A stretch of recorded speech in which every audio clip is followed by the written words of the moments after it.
Jika kalian lahir di tahun 80-an, kalian pasti tidak asing dengan film Rambo. Sebuah film aksi yang menggambarkan kerasnya perang antara Amerika dan pasukan Vietcong di Vietnam. Ledakan di mana-mana, hutan yang mencekam, dan seorang prajurit yang bertarung sendirian melawan pasukan Vietcong yang brutal. Tapi tahukah kalian, film itu bukan sekedar fiksi. Rambo terinspirasi dari perang nyata, Perang Vietnam, sebuah konflik besar antara Amerika Serikat dan Vietcong yang berlangsung sangat lama. Perang yang menghabiskan dana luar biasa besar, menelan begitu banyak korban jiwa, dan bahkan membuat Amerika berada di ambang krisis ekonomi. Kali ini saya akan menjelaskan tentang Perang Vietnam dari sudut pandang yang berbeda. Saya tidak akan fokus pada alur kisah perangnya, tapi saya akan menceritakan sesuatu yang lebih besar yang akan membuat kalian memandang Perang Vietnam ini dari sisi yang berbeda dan akan membuka tabir kebenaran yang jarang sekali diceritakan dunia. Bersiaplah dan selamat menyaksikan.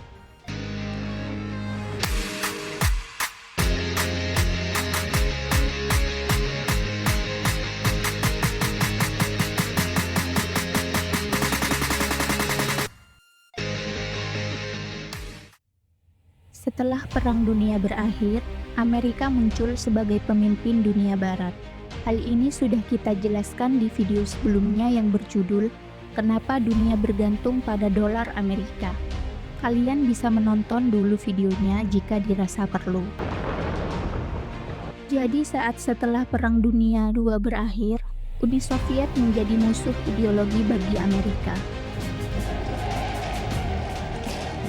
Karena mereka menerapkan ideologi komunis yang mana ini bertentangan dengan ideologi Amerika yang merupakan kapitalis.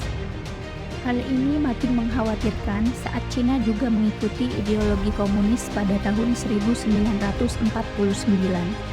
Jika kalian bertanya-tanya, kenapa Amerika sangat takut dengan ideologi komunis ini?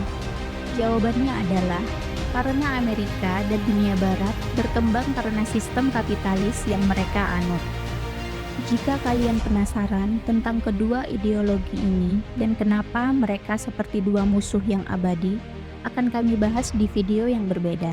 Jika kalian setuju, silahkan komen di bawah. Lalu pertanyaannya adalah, kenapa harus Vietnam yang diperangi? Kenapa bukan Cina? Jawabannya adalah karena Cina sudah terlanjur bergabung dengan Soviet. Mengganggu Cina sama dengan mengganggu Soviet.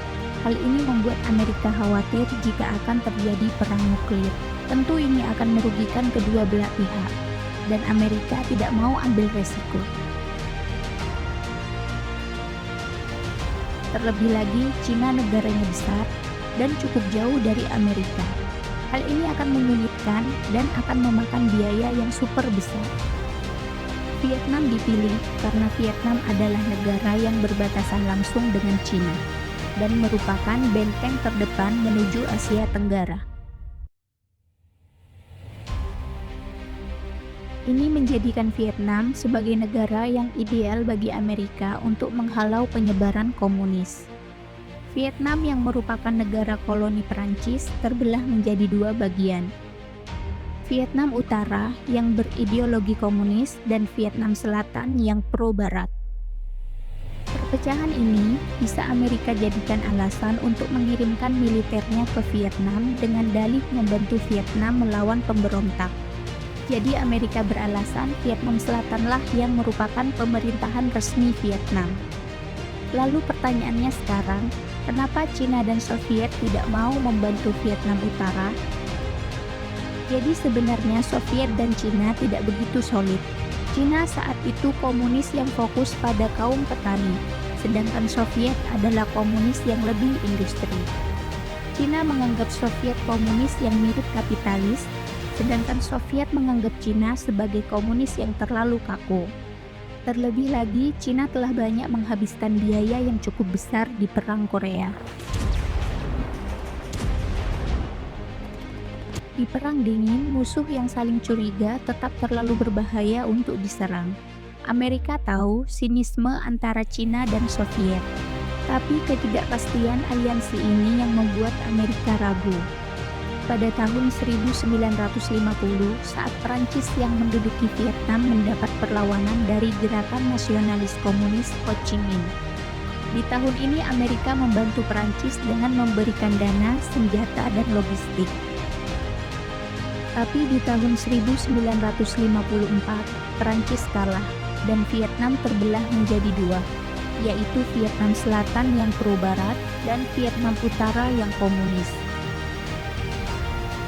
Tahun 1961 sampai 1964, Amerika mengirim pasukan militer dengan dalih memberi pelatihan militer untuk Vietnam Selatan.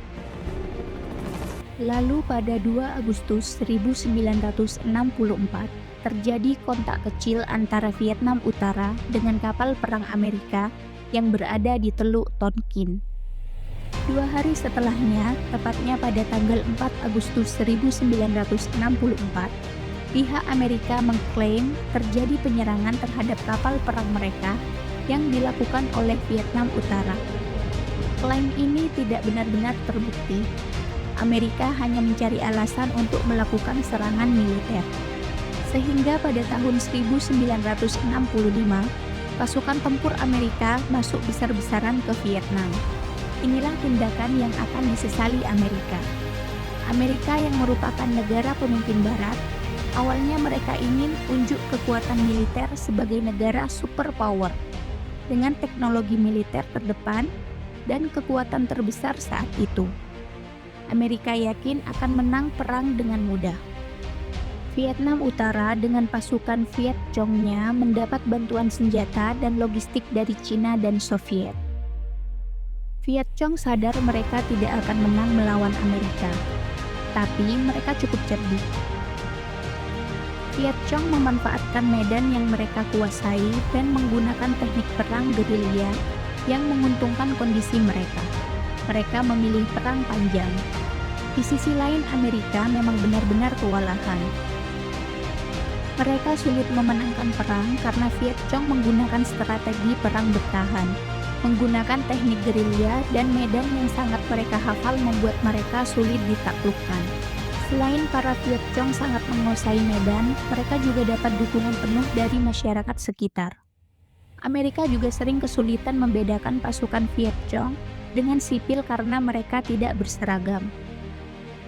Jadi Amerika baru tahu siapa musuh mereka setelah terjadi kontak senjata.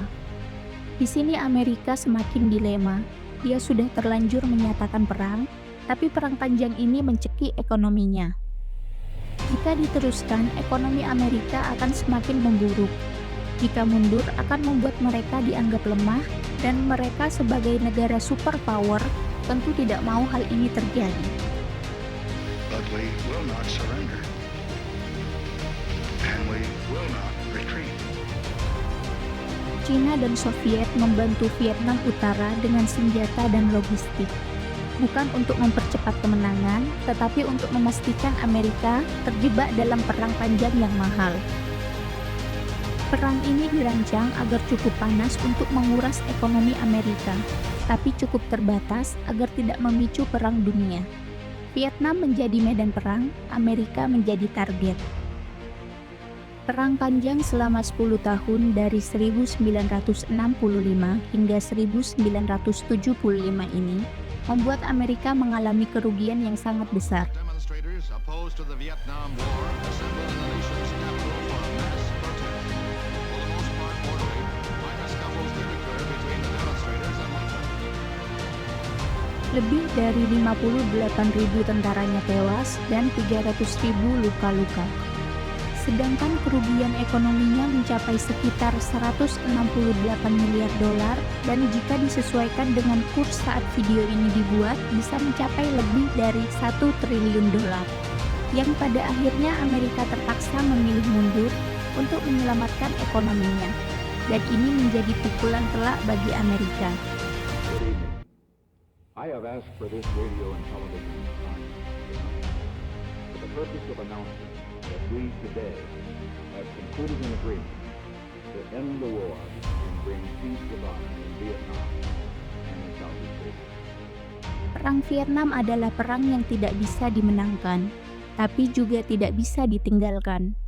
Amerika terjebak dalam ketakutan akan kehilangan wibawa, dan demi menjaga citra sebagai pemimpin dunia, mereka rela membayar harga yang akhirnya menghancurkan sistem keuangan yang mereka bangun sendiri.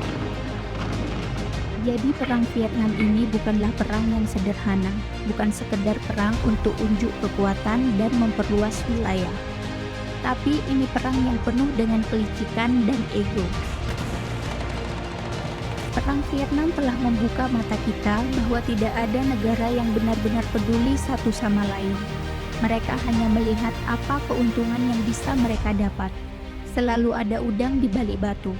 Bahkan ada rumor yang mengatakan bahwa film Rambo yang beredar adalah film yang dibuat Amerika untuk menghibur diri dan menjadi propaganda bagi rakyatnya. Bagaimana menurut kalian? Tulis di kolom komentar ya.